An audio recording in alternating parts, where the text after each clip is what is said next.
Viene dirigida número 7, donde vamos a hablar del texto Teoría o Principios de Economía Política de Jevons, de William Stanley Jevons. Como se dan cuenta, todavía estamos hablando de economía política, ¿no? Todos los libros o todos los autores utilizan la palabra economía política, y hemos dicho porque en este periodo de tiempo lo político y lo económico no se puede separar. Todo lo político es económico, toda la economía se basa en relaciones de poder, en relaciones sociales, entonces todo lo político es económico. Entonces, eso es interesante. Y otra cosa que podemos resaltar se nota en este dibujito, en este slide. Esto. Se dan cuenta que en este libro empiezan a aparecer grafiquitos un poquito más complejos. Ya tenemos algunas curvas, algunas rectas, ¿no? Entonces, Jevons quizás es uno de los primeros que empieza a utilizar gráficos, empieza a modelar un poquito. Ya no solamente es argumentar, ya no solamente es escribir, ya no solamente es reflexionar en el sentido filosófico, sino ahora ya se está sistematizando de una forma más matemática, más gráfica. Entonces, es interesante notar. Vamos a ver unas cositas de Jevons que van por ese sentido. Jevons, bueno, regresando un poquito ya. Si ustedes revisan los libros de economía política, a lo largo del tiempo, se van a dar cuenta de que al inicio de Smith, por ejemplo, con Smith, todo era texto, descripciones, reflexiones, ¿no? Va pasando el tiempo, llega Jevons, luego va a venir Walras, va a venir otros autores como Hicks, y van a empezar a ver que empiezan a aparecer grafiquitos, ecuaciones. Pero la mayoría de gráficos, ecuaciones, empiezan a estar en notas de pie de página o están en los anexos. Luego van a venir ya unos libros más modernos, donde esos grafiquitos, esas ecuaciones ya no están en los anexos y ya no están en los pies de página, sino van a ser centrales en los textos. Entonces, ahí pueden ver la evolución de la economía, ¿no? Antes era reflexiva, descriptiva, y cada vez se vuelve más matemática, ¿no? Ahora veamos, Jevons vivió en el siglo XIX. Acá. Contribuyó con sus ideas de la teoría marginalista. Eso es importante. A Jevons, algunos lo consideran como uno de los primeros marginalistas. Otros dicen que Jevons no es marginalista, pero sí sienta las bases para la escuela marginalista. Entonces, hay como un debate. Seguro la profesora les va a decir uno de los dos. No necesariamente todos los autores coinciden. ¿Pero a qué se refiere marginalista? Marginalista se refiere a que los individuos toman sus decisiones en el margen. Entonces, un consumidor, cuando decide consumir, no sé, panes, no decide consumir 10 panes, sino decide consumir un pan adicional. Igual, el productor no decide producir una cantidad de bienes, sino decide producir una unidad más del bien. ¿A esto qué se refiere? Veamos. Supongamos que una persona consume panes, ¿no? A esta persona vemos que consume 10 panes. Esta persona no es que se levanta un día y dice voy a consumir 10 panes y ya está. No, lo que pasa es que la persona, una vez que consume un pan, decide consumir uno adicional. Una vez que está en esta segunda unidad, decide consumir o no consumir una unidad más. Por eso es que se llama marginalista, ¿no? Una vez que estoy en una situación, decido avanzar o no avanzar un poquito más. Igual en los productores, ¿no? Los productores de cualquier bien. Una vez que producen un bien, se dan cuenta cuáles son sus costos, cuáles son sus beneficios en ese punto y deciden producir un bien más o no producir un bien más, ¿no? Una vez que están en el bien 2, deciden producir o no producir un bien más. Y esto, aunque les parezca obvio, a la mayoría de ustedes seguro les parece obvio porque toda la teoría del consumidor y la teoría del productor que han visto en el pregrado es marginalista. Cuando ustedes están hablando de que la tasa marginal es una institución, tiene que igualar a los precios, a la relación de precios. Si recuerdan, esa tasa marginal de sustitución les está hablando de la utilidad marginal de X entre la utilidad marginal de Y es igual a precio de X entre precio de Y. Si eso lo ponen acá, sería así, igual a la utilidad marginal de Y entre precio de X, pero precio de Y. Esta es su condición de maximización en la teoría del consumidor, ¿no? ¿Qué les dice eso? Que la utilidad, bueno, que cada sol que ustedes gastan, o el último sol que ustedes gastan en consumir el bien X, tiene que darles la misma utilidad adicional que la utilidad que les da un sol consumido en el bien Y. Si se dan cuenta, estamos hablando del último bien, ¿no? El último bien X consumido, se le va a adicionar un sol más. El último bien Y consumido. Entonces, siempre hablamos del último bien consumido, del último bien producido. Eso se refiere la teoría marginalista. Estamos hablando de decidir una vez en un punto final. En el último bien, decido pasar al siguiente o no pasar. ¿Les queda claro, chicos, esta parte?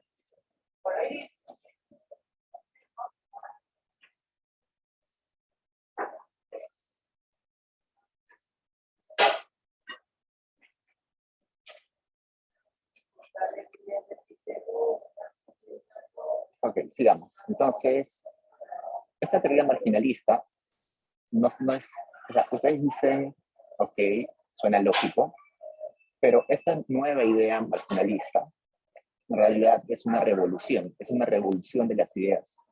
Porque antes de los marginalistas, todos pensábamos que los consumidores y las empresas decidían de golpe cuánto producir o cuánto consumir. En otras palabras, empezaba el año 2021, no sé, y las empresas deciden consumir una cantidad determinada de bienes, y los consumidores deciden consumir una cantidad determinada de bienes. Así se pensaba. En un momento dado, decidíamos cuánto consumir el total. Y no, sino lo que decidimos es paso a paso, ¿no? Una vez llegado al final de mi consumo, decido consumir más o no.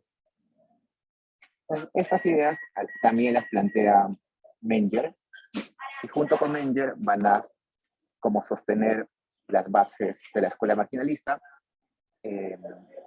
que básicamente empezó en Austria y luego se empezó a extender en toda Europa.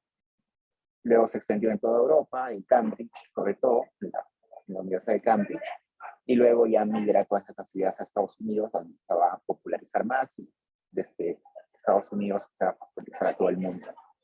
Y finalmente eso es lo que hoy en día estudiamos en economía. Es básicamente las ideas de Menger y de Jevons que han calado en la economía, y es lo que hoy día es lo estándar que nos enseñan en clases. O sea, el texto que vamos a ver hoy día es este, ¿no? Teoría de la economía política de 1871. Este texto es uno de los fundamentos del paradigma de economía como una ciencia matematizada. Es uno de los primeros textos que utiliza ecuaciones más complejas. Ustedes me dirán, sí, pero he visto ecuaciones en Marx, he visto ecuaciones en Luxemburgo. Sí, pero esas ecuaciones no eran ecuaciones donde te hablaban de causalidad ni de relaciones estrictamente dichas, sino te hablaban de identidades. Por ejemplo, cuando vimos a Rosa Luxemburgo y a Marx, seguro aparecía esto, ¿no? El capital más la plusvalía, más lo que se pagaba, el salario, ¿no? Todo eso. Eso no salía bien. Y eso nos decía que era igual al valor de la mercancía, ¿no? Esto no es una ecuación matemática donde te da una relación de causalidad o te está explicando, sino te está dando una identidad, simplemente. Esto es esto, ¿no? Esta mercancía la puedo descomponer en esto. Eso simplemente es una identidad.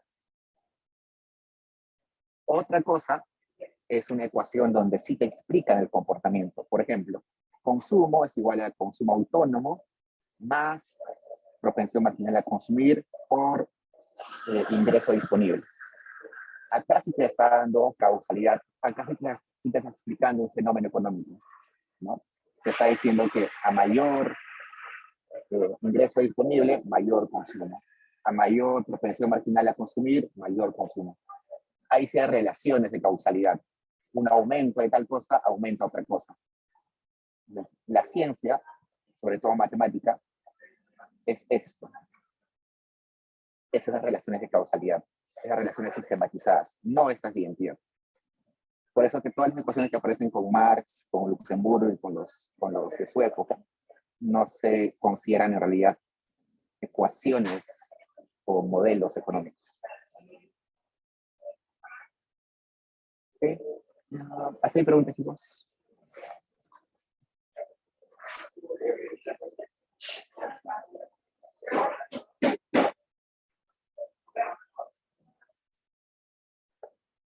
Veamos entonces. Capítulo 1, introducción.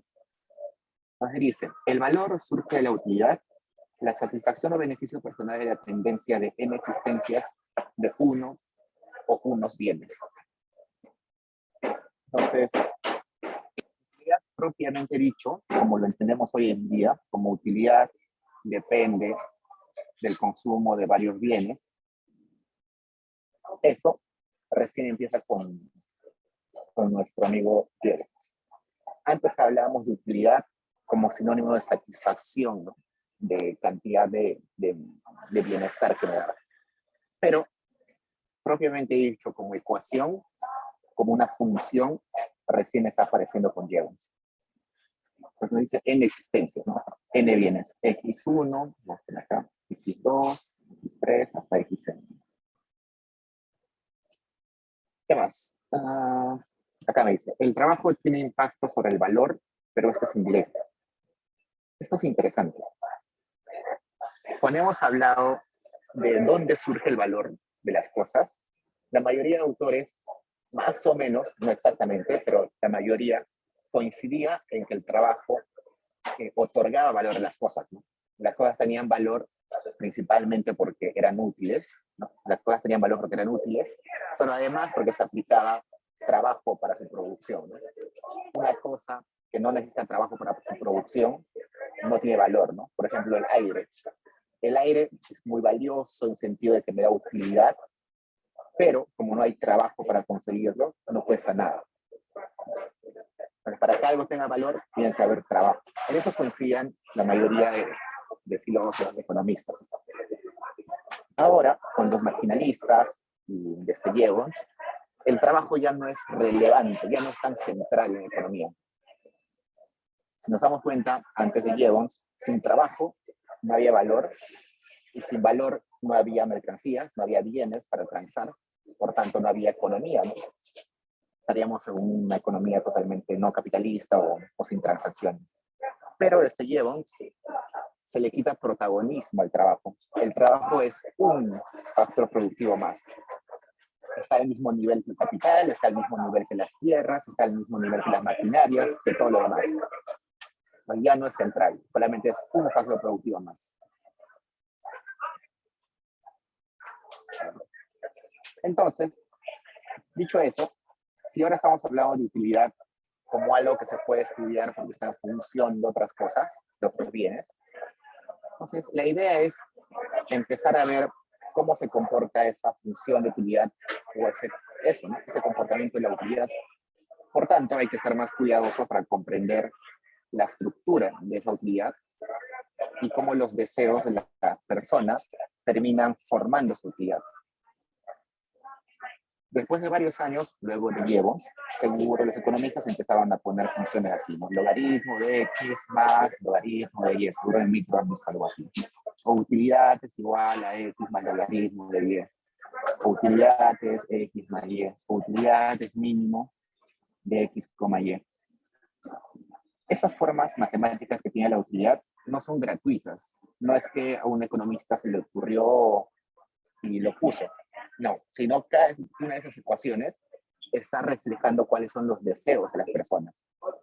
Por ejemplo, que es utilidad igual a mínimo, me está reflejando que la persona tiene el deseo de consumir los bienes en la misma proporción, ¿no? O en una proporción fija.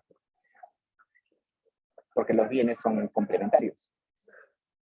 En esta función de utilidad, que es X más Y, me está diciendo que el deseo de la persona, el deseo del hombre, es capaz de no distinguir el X del Y. Son totalmente sustitutos, ¿no? Perfectamente sustitutos. Si yo tengo una función, por ejemplo, Stone-Getty, que es algo así, pongamos X menos X0 más Y menos X0, esa función me está reflejando, acá vamos a ponerle un exponente para que sea más interesante. Profesor, Ahí me está, dime. se escucha bulla, no sé si alguien está mirando televisión o no, pero se escucha como una interferencia. A ver, déjame un segundo. ¿Ahora me escuchas mejor? No, ahora no escucho. Igual se escucha bulla. Voy a casi con mis audífonos.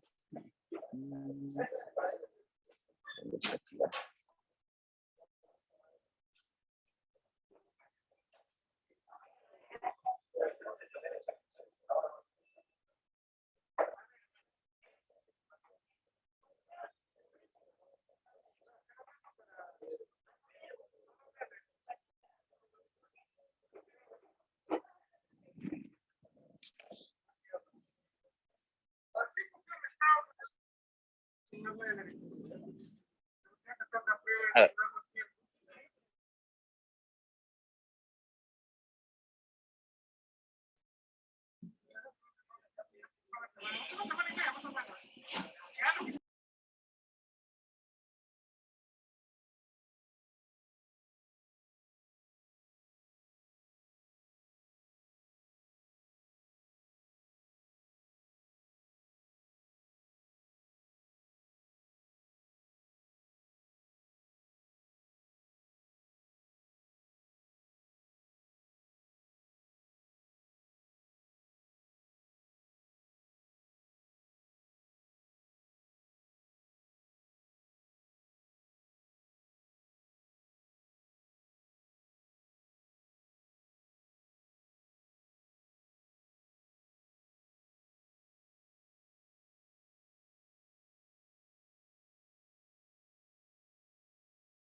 Ya. Ahora sí me escuchan, chicos. Mejor. Sí, ahora sí, Diego, gracias. Ya, acá. Ya. Entonces, sigamos. Ya. Entonces les decía que esas funciones de utilidad que hoy en día utilizamos no son gratuitas, sino que están reflejando en realidad comportamientos o preferencias, deseos de la gente, ¿no? Por ejemplo, esa última función que les puse es una función Stone-Gell, donde hay un X0 y un Y0, que creo que lo escribí mal. Y eso se está diciendo, en realidad, de que hay un consumo mínimo de bienes, ¿no? Por ejemplo, veamos, sería un Y0. Ese X0 debería ser mayor al X, perdón, X debería ser mayor a X0 y Y mayor a Y0. ¿Por qué? Porque me está reflejando de que hay un consumo mínimo de ciertos bienes. ¿Por qué? Porque hay un mínimo de subsistencia, ¿no? O sea, la cantidad de carbohidratos que una persona puede comer. Supongamos X es carbohidratos, ¿no? Y Y es, no sé, grasas. Para que una persona esté viva, con vida, necesita consumir una cantidad mínima de grasas y de carbohidratos al día, ¿no? A eso se refiere este X0 y este Y0. Esas funciones que nosotros estamos en los cursos de micro 1, micro 2, no es que son inventadas, sino que están reflejando en realidad deseos de las personas, comportamientos de su consumo. Y eso es lo que empieza a hacer Jevons, empieza a sistematizar eso, a decir que hay que tener que estudiarlos más, de forma más matemática, más ordenada, más sistematizada. Y acá exactamente les decimos eso, ¿no?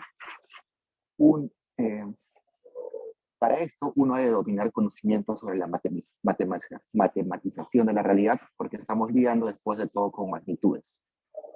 Y esto es algo interesante. Eh, Cuando nosotros hablamos de satisfacción, de utilidad, eh, usualmente decimos yo estoy más feliz, yo estoy más satisfecho, yo estoy no, menos satisfecho, pero rara vez digo estoy el doble satisfecho o mi utilidad de 50. No sé, en la vida real no hablamos de eso, pero Jevons tiene ese ímpetu de decir que todo se puede medir. Y algunos de los economistas contemporáneos a Jevons dicen, ok, hoy en día no se puede medir la satisfacción, la utilidad, no hay ninguna máquina o herramienta para hacerlo, pero quizás en el futuro sí va a haber, dicen. Y ponen un ejemplo, dicen que la temperatura hace 200, 300 años no se podía medir, no había ninguna forma de medir la temperatura. Y luego de algunas décadas, siglos, apareció los termómetros, ¿no? Y con eso ya se puede medir si hace más calor, el doble de calor que hace un día, o hace menos calor, ¿no? Igual decían, hoy en día no se puede medir la utilidad, la satisfacción, pero quizás en algunos años se va a inventar alguna forma. Y es exactamente por eso, con esa noción de que empiezan a proponer funciones de utilidad, donde la utilidad va a tener un valor numérico, ¿no? Como le estamos a ustedes estas funciones de utilidad, al final van a saltar una medida, ¿no? La persona tiene 50 útiles, 20 útiles, 200 útiles. Entonces, uh, es esa esperanza que tienen los economistas en esa época de que todo es medible, que la satisfacción es medible, de que los va a llevar a pensar de que todo se puede mostrar matemáticamente. Entonces todos los economistas en esa época se convencen de eso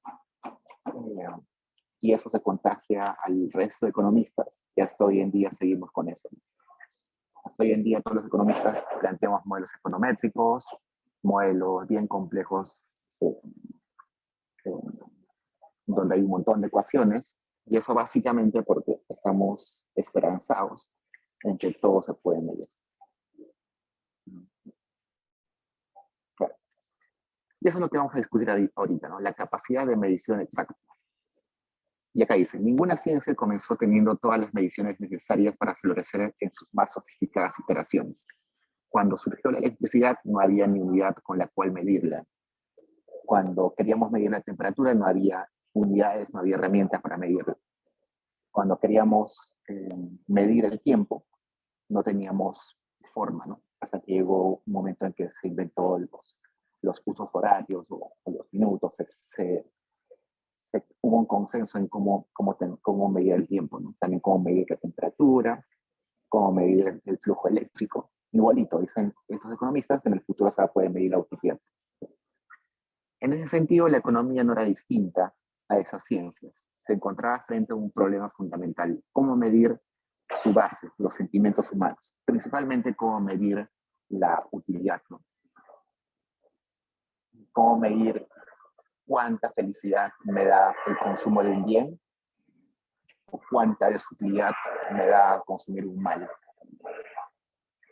Sin embargo, la economía tiene también la capacidad de superar esa complicación y potencialmente la ciencia más exacta de todas. Potencialmente en algún momento la economía podría tener herramientas de medición. A ver, ¿qué más? Esto ya lo dijimos. ¿Y por qué los economistas están tan esperanzados en esto? Por lo que dicen acá. Sabemos que para poder diferenciar entre opciones se debe comparar. Nosotros decidimos consumir unas cosas sobre otras porque hay el poder de comparar. Y para comparar, abstractamente, internamente en nosotros, estamos midiendo de alguna forma, ¿no? Cuando yo decido almorzar una salchipapa en lugar de, no sé, de una ají de gallina, es porque algo dentro de mí eh, tiene la capacidad de medir y de decirme esto es mejor al otro, ¿no? Entonces, si dentro de nosotros podemos medir, en algún momento va a haber una herramienta que externamente nos ayuda a medir. ¿Qué más?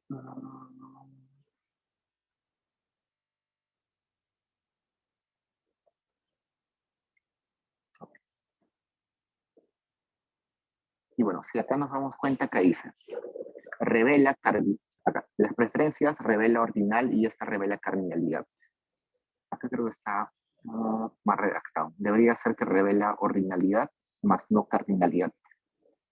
Como ustedes han estudiado en micro, seguro les han dicho que la función de utilidad se debe entender de forma ordinal y no de forma cardinal.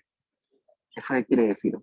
Que si a ustedes les sale una función de utilidad igual a 5 y otra función de utilidad igual a 10, lo único que yo puedo hacer es decir que uno es mejor que el otro, pero no puedo decir me da el doble de utilidad.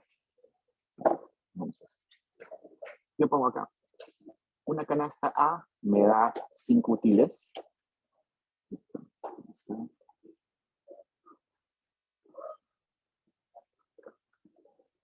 Una canasta A me da 5 útiles y una canasta B me da 10 útiles, digamos. Lo único que yo puedo decir es que la canasta B, yo prefiero la canasta B a la canasta A, ¿no? ¿Por qué? Porque me da más utilidad la canasta B. Pero yo no puedo decir la canasta B me da el doble de utilidad que la canasta A. ¿Por qué? Porque estos numeritos, 5 y 10, solamente se pueden comparar en orden, por eso ordinales, pero no se pueden comparar cardinalmente. La magnitud exacta no se puede comparar. La intención de Jevons es que en algún momento no solamente pueda ser comparable ordinalmente, sino cardinalmente. Pero han pasado un montón de años y hasta ahora no se puede hacer.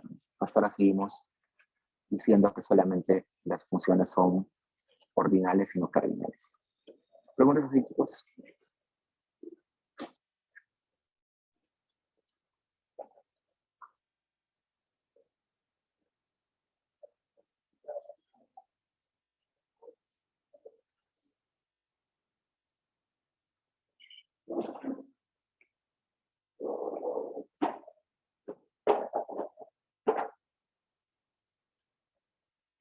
No sé cómo avanzar otra vez.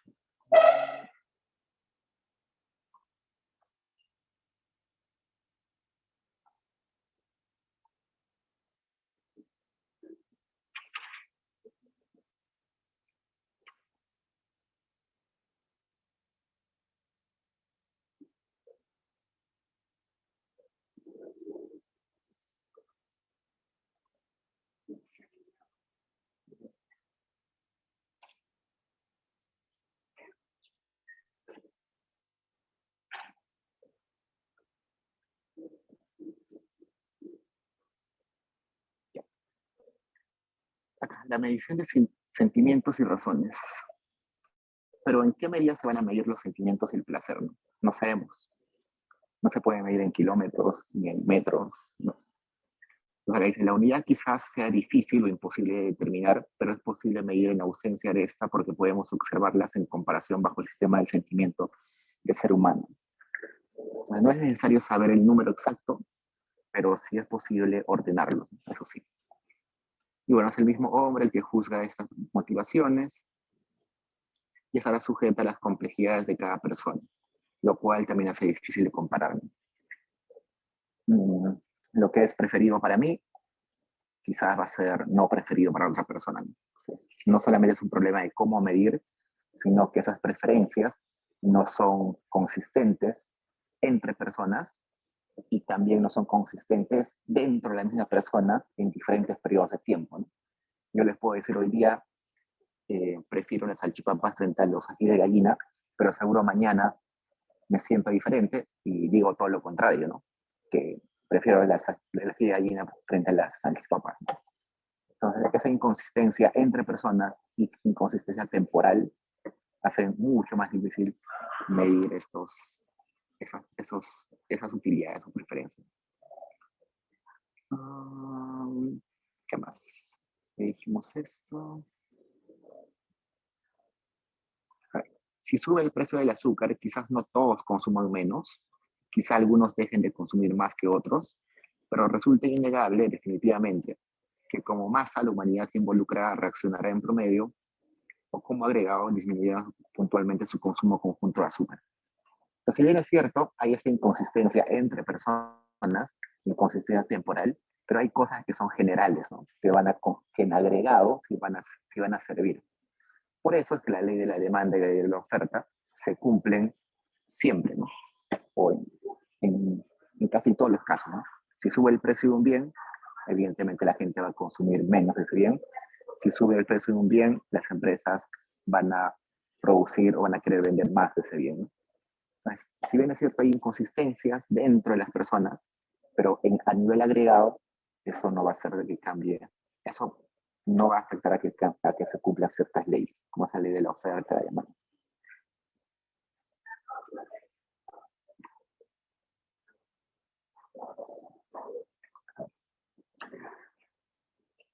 Entonces, si bien es cierto, las preferencias no se pueden estudiar de forma numérica exacta, porque no son cardinales, pero sí se pueden entender de una forma inductiva. Nos va a decir, el método inductivo de nuestro amigo Mill, que ya habíamos visto antes, consiste en una deducción a la inversa, en su forma más pura, la inducción completa. Cuando hablamos de deducción, ¿de qué hablamos? A ver, leamos. La hipótesis como deducción, el resultado como fuente de inducción, analogía, ok. ¿Alguien recuerda qué es deducción y qué es inducción? Cuando hablamos de deducción, estamos hablando de que de un montón de eventos podemos sacar una conclusión puntual. Si yo veo que hay un montón de personas que se comportan de una manera similar, yo puedo llegar a la conclusión de que en general el comportamiento va a ser de ese modo, ¿no? Yo veo que todas las personas empiezan a consumir, no sé, más fresas en el mes de enero, entonces yo puedo deducir de que algo pasa en ese mes para que todos consuman ese bien, ¿no? O no sé, yo veo que de un momento a otro todos empiezan a comprar panagoles, quizás puedo deducir que hay una epidemia de gripes, no, no sé. A eso se refiere la inducción, la deducción. A raíz de un montón de casos, yo puedo llegar a una conclusión más puntual. Entonces, eso es como que deducción. E inducción es lo opuesto, ¿no? A partir de cuestiones puntuales, yo puedo llegar a una a llegar a entender el comportamiento de una multitud de personas. Por ejemplo, cuando ustedes hacen teoría del consumidor, um, ustedes forman en su cabeza un consumidor representativo. Cuando hacen teoría del productor, ustedes en su cabeza forman un productor representativo, una empresa representativa, ¿no? Y ustedes forman en su cabeza diciendo, ok, esa persona para que sea racional, ese consumidor para que sea racional, tiene que cumplir estos supuestos, ¿no? Debe cumplir, por ejemplo, la no saciedad en el consumo, debe cumplir que tiene preferencias completas. Es una persona que ustedes crean en su cabeza. Y si una persona totalmente racional se va a comportar como esa persona que tengo en la cabeza, entonces digo, cualquier persona en el mundo real tiene que comportarse de esa manera. Si no se comporta de esa manera, es una persona que no es totalmente racional, tiene algún problema o alguna inconsistencia.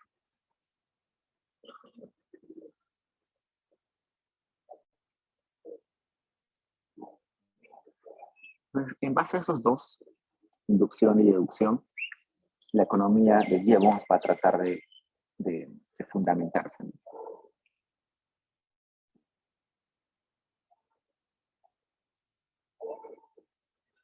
A ver, veamos que sí, por acá.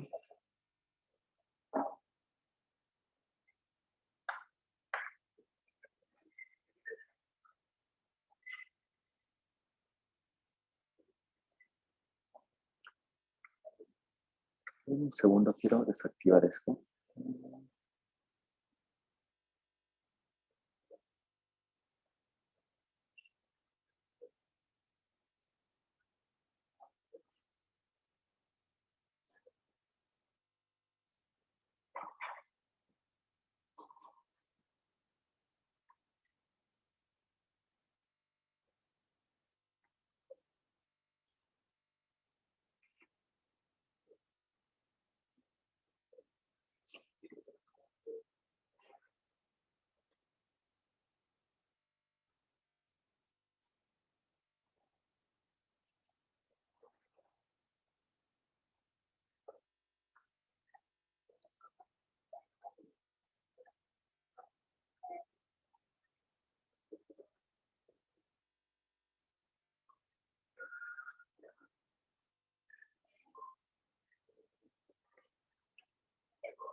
Ya, ahora sí.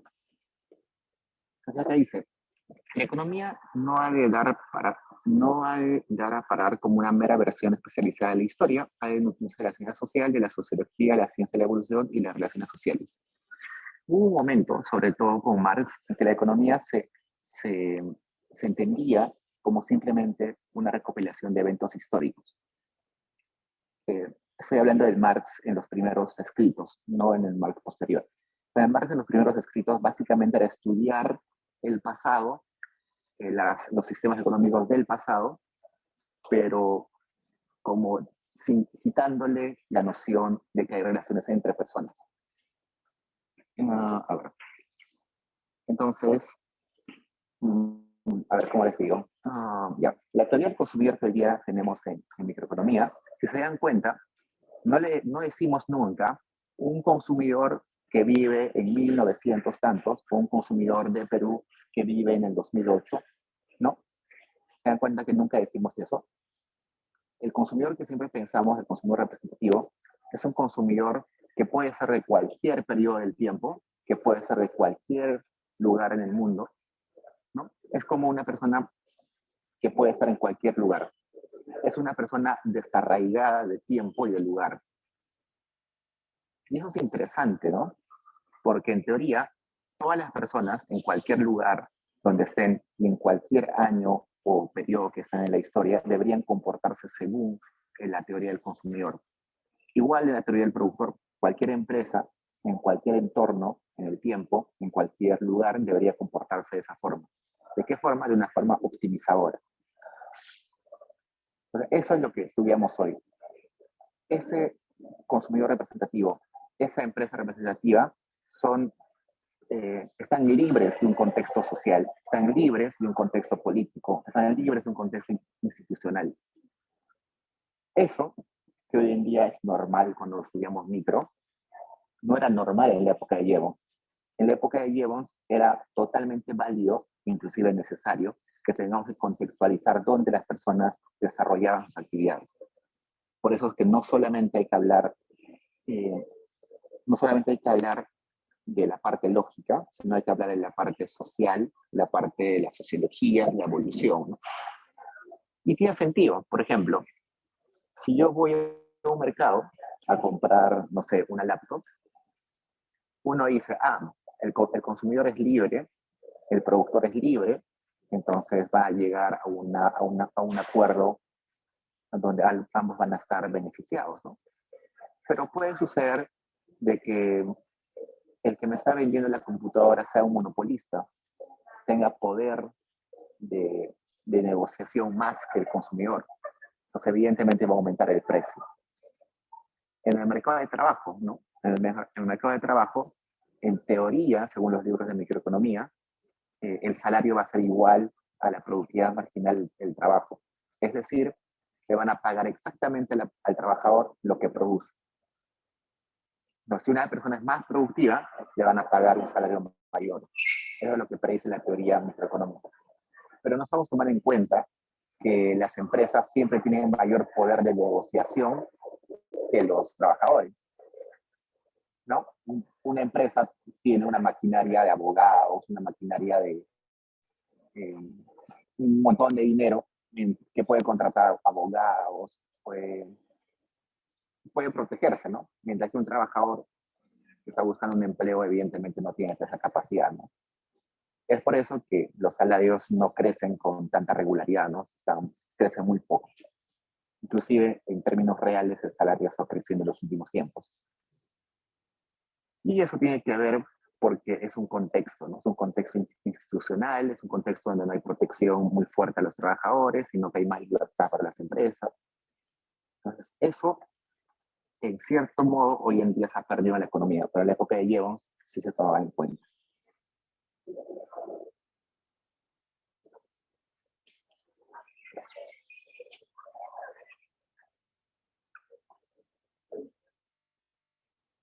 ¿Te preguntas, chicos?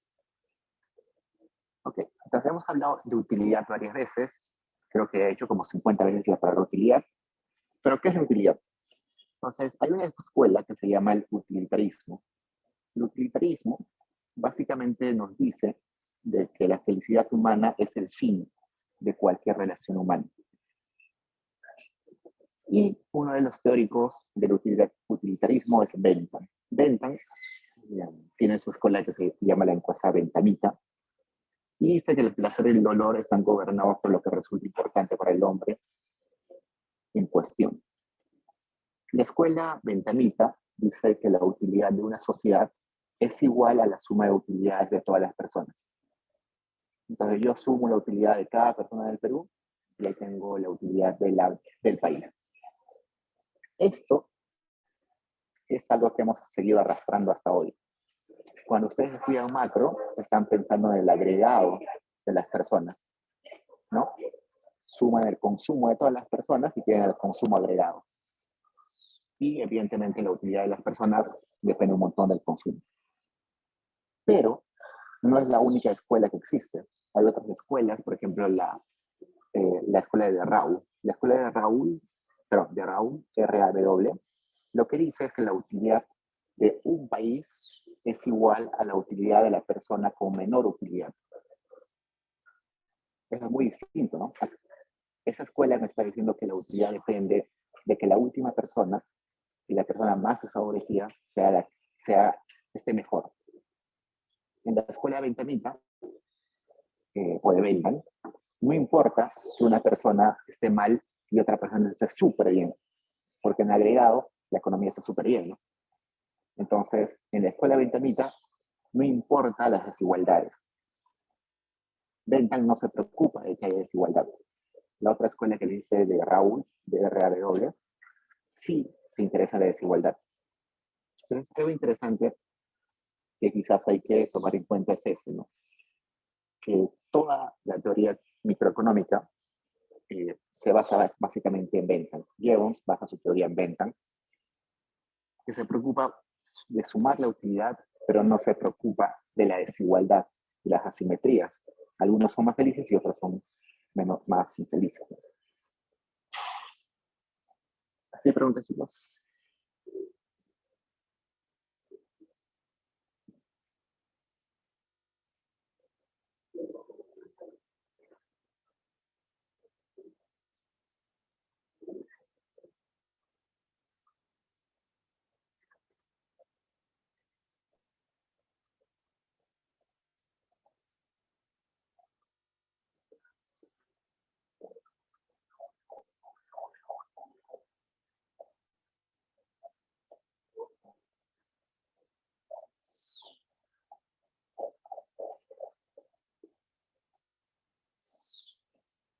Vayamos al siguiente capítulo, que es el 2, si no me recuerdo.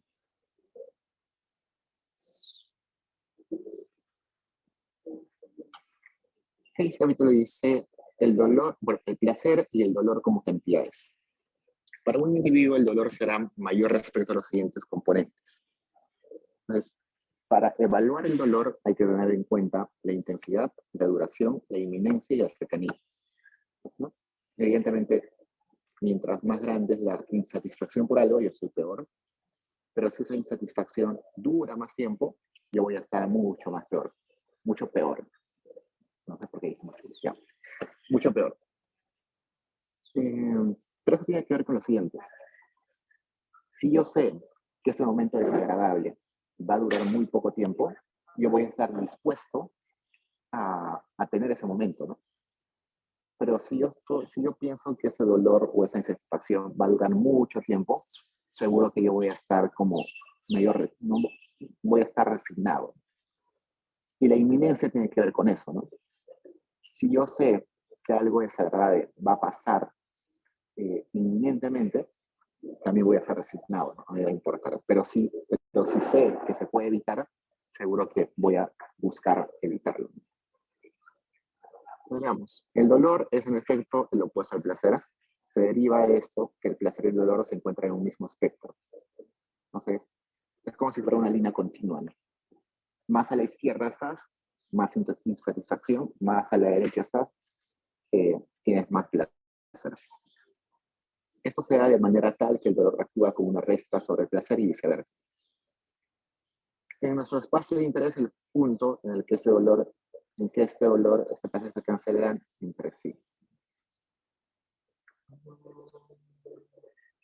Básicamente para Jevons, el placer deriva del consumo y el dolor deriva del trabajo. Y eso ya lo habíamos dicho antes, ¿no?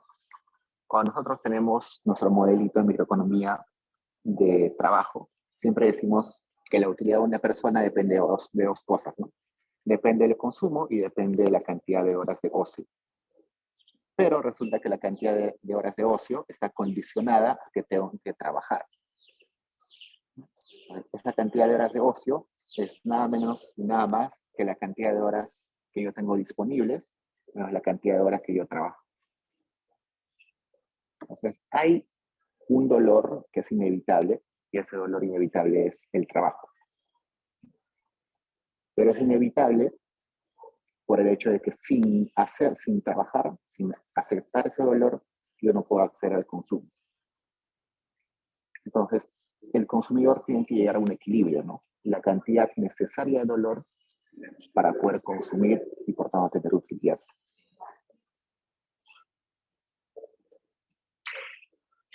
Esto no es tan necesario.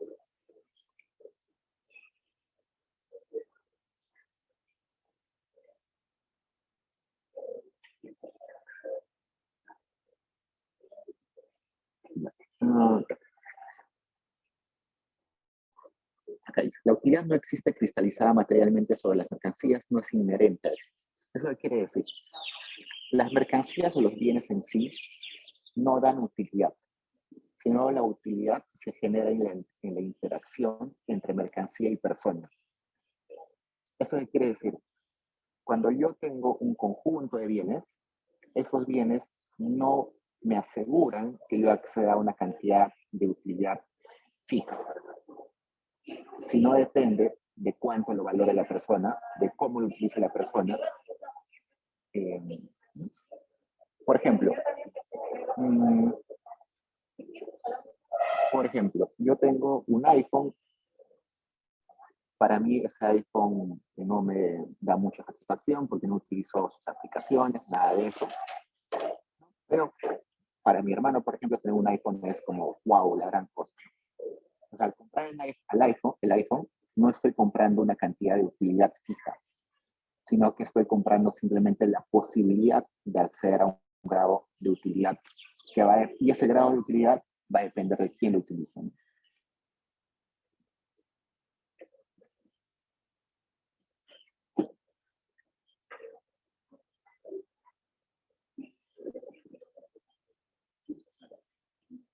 ¿Qué más?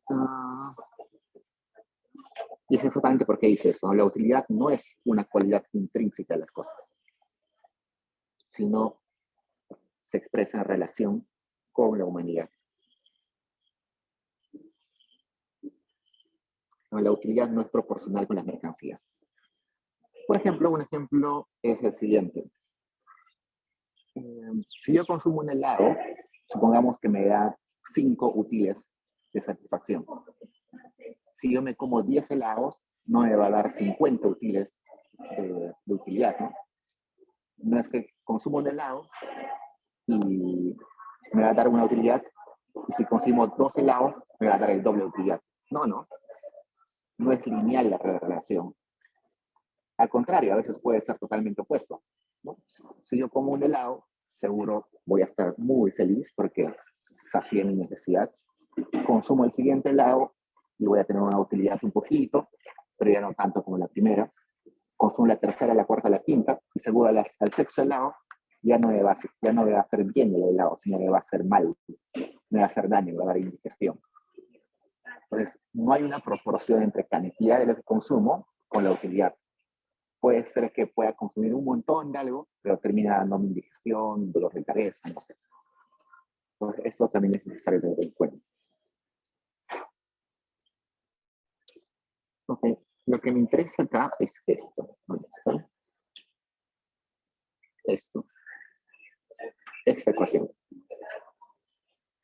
Esta ecuación me está diciendo que la derivada de la utilidad respecto a X tiene que ser igual a la derivada de la utilidad respecto a Y.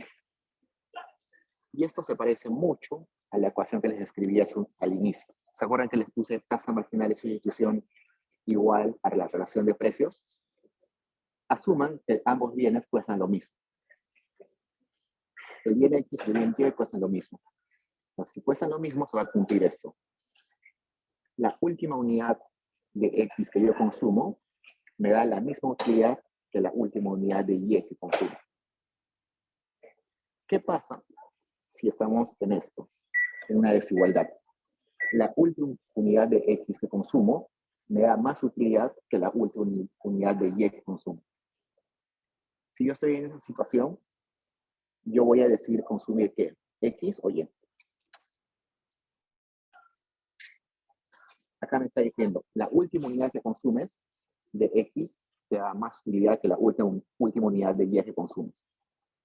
Si estoy en esa situación, yo voy a preferir consumir X por encima de Y, porque la última unidad es más satisfactoria de X que la última unidad de Y. Entonces, cuando estamos en esta desigualdad, sea mayor o menor, estamos en un momento en el que la persona no está optimizando. Una persona está optimizando recién cuando esas derivadas son iguales. Si yo tendría 3 bienes, acá tendría que aumentarle un igual y ponerle derivada de la utilidad respecto a Z. Y luego, si tengo otro bien, igual a derivada de la utilidad, no sé, de de doble, y así sucesivamente, ¿no? Pues esa básicamente es en lo que se resume eh, la propuesta de Jevons, que las decisiones se toman en el margen, en la última unidad, en comparar cuánta utilidad me da la última unidad del bien.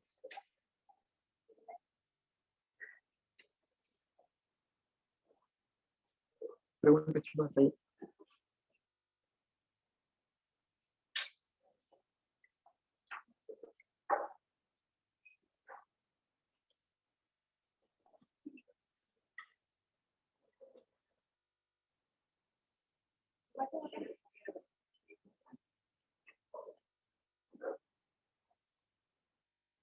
Ok, eso también es importante y creo que hay que tomarlo en cuenta. Resulta que hay algo que se llama la suavización del consumo. La suavización del consumo dice que las personas prefieren consumir cantidades más o menos iguales durante el tiempo. Entonces, ustedes pregúntense, si hoy día tienen un sueldo de 1.000 soles, van a consumir seguro una cantidad de bienes.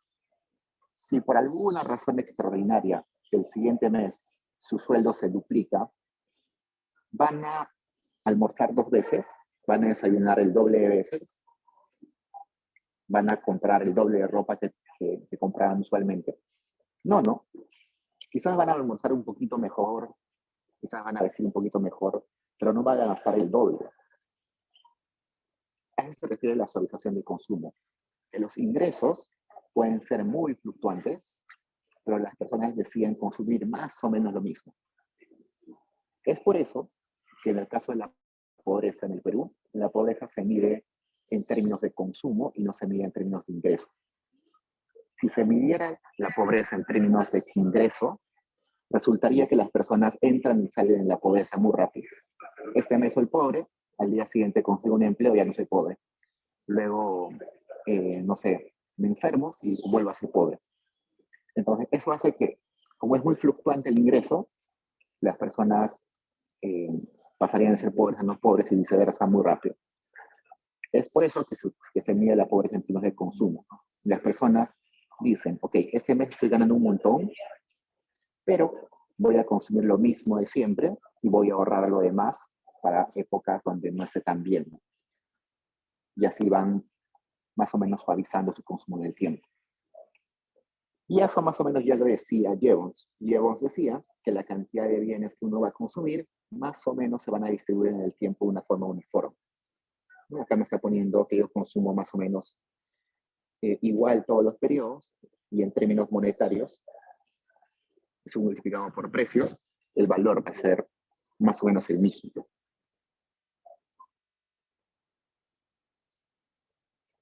Eso lo que está haciendo es que la persona garantice eh, que en momentos malos no le vaya tan, pero tan malo.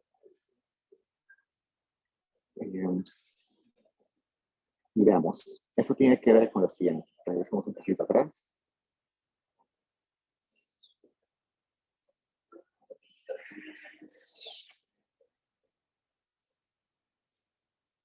Y acá habíamos puesto, ¿listo?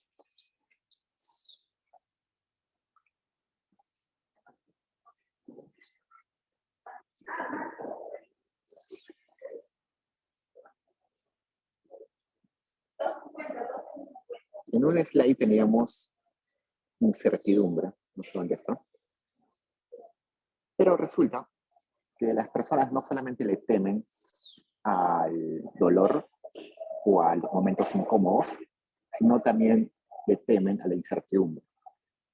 Entonces la incertidumbre, que es una situación, no es un bien, es una situación, también genera desutilidad. Es por eso que se explica que suceda esta suavización del consumo. Y no es algo que, esta suavización del consumo no es algo que nazca de una reflexión, sino es algo empírico. Ustedes pueden agarrar la ENA o del país y se van a dar cuenta que en épocas de crisis, en épocas de auges, el consumo es más o menos igual. puede variar un poquito, pero no es que salta mucho o decae bastante. ¿Tienen preguntas, chicos?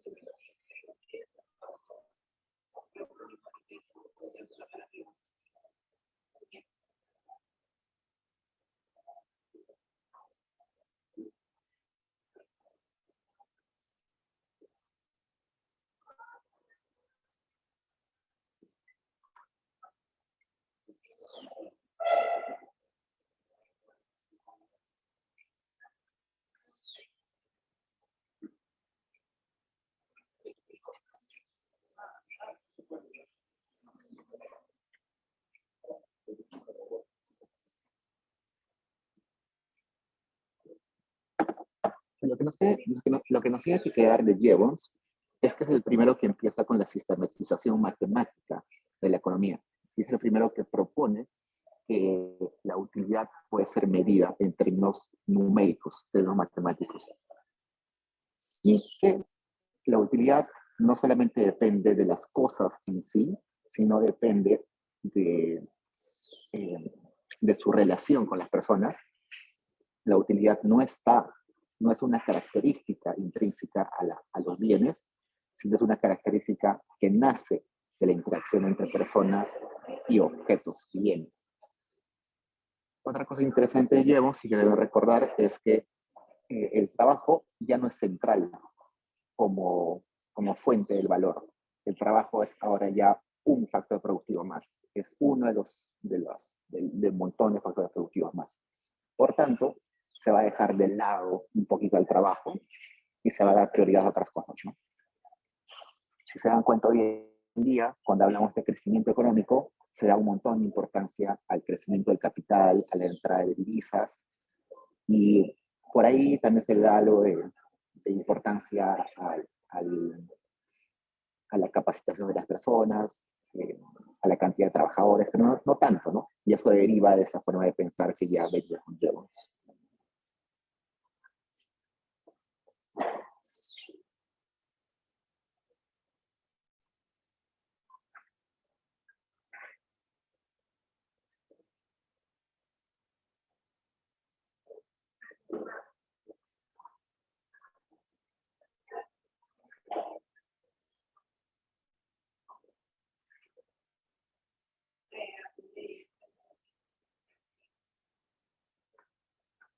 Ok, chicos. Entonces, con esto cerramos lo de Jevons. Terminamos antes para que tengan tiempo de estudiar para sus parciales. Y ya nos vemos la sesión posterior a parciales, donde ya tenemos de vuelta controles de lectura. Pues suerte, chicos, en sus parciales. Éxitos. Igual si tienen preguntas sobre el curso, me escriben al correo. Cuídense, chicos. Nos vemos. Gracias.